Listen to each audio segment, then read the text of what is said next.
Everyone's heard the phrase wait until 70 to take Social Security, but is that actually the smartest move? The truth is, it depends. There is a break-even point where waiting longer stops paying off. So today, I'll break that math down in plain English for you so you can decide what is right for your retirement. Hi everyone, my name is Isaiah Real. I'm a certified financial planner with Laguna Wealth Advisors. I help retirees and pre-retirees create clear and confident retirement plans. So today we're going to look at how the numbers actually work when deciding whether or not to wait until age 70 to take Social Security. So the first thing we'll talk about is how our Social Security benefits, how do they grow?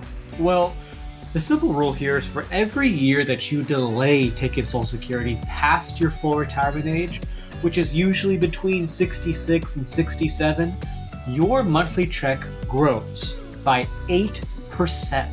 That's guaranteed growth backed by the US government.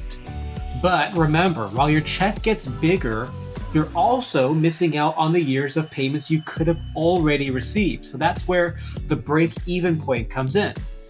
Let's talk about the math of the break-even point. So let's say you're eligible for $2,000 a month at 67 years of age for Social Security. If you wait until 70, let's hypothetically say that benefit jumps up to $2,480 a month. That's a 24% increase. Sounds pretty good, right? But during those 3 years that you waited to take Social Security, you would have skipped out on $72,000 in total payments. So if you think about $2,000 a month, times that by 36 months. So the question becomes, how long does it take for the higher monthly payment to catch up to what you missed? Usually the break-even age is somewhere between 78 to 80. So if you live past that point, waiting until 70 typically pays off. But if you happen to pass away, knock on wood, earlier, you may collect less overall. So the math is helpful, but it's not the full picture. So let's talk about some factors that may change the math on that end. There's no single right answer for when to claim Social Security. Yes, the break-even math is definitely helpful, but your personal situation can completely change what makes sense to you. So let's look at a few key factors that I typically talk about with clients, and I want to share those with you. The first is health and longevity. So if you are healthy, if you're active, if longevity runs in your family, waiting till 70 can really pay off for you maybe. Every month you delay after full retirement age, again, remember, your benefit grows by 8%, and that increase lasts for life.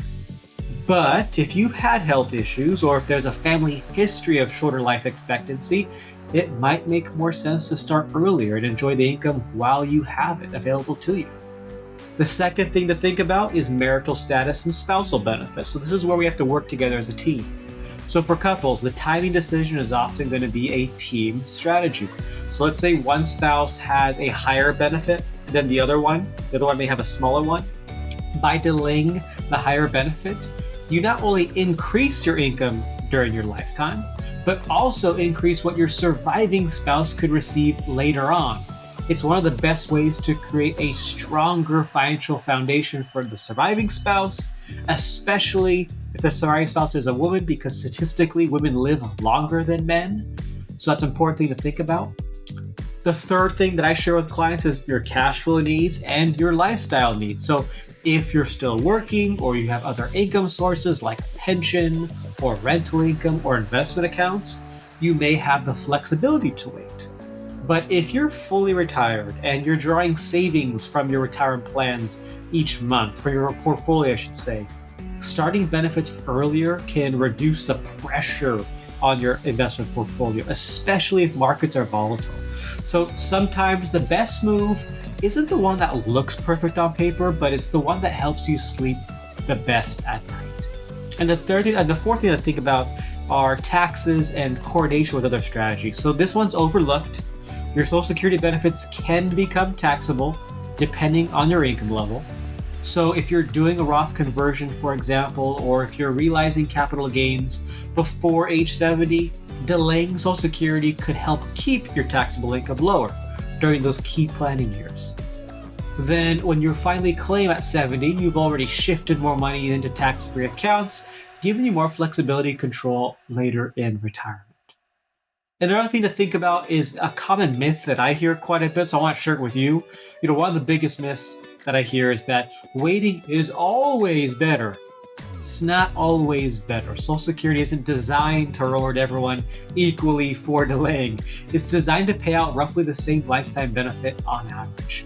The key is aligning it with your health, with your income, with your goals, not just what a rule of thumb says online. So if you found this helpful, please make sure to subscribe so you don't miss next week's video in this retirement planning series. Again, thank you so much for watching. I appreciate your time and look forward to talking to you again soon. Take care. Bye-bye.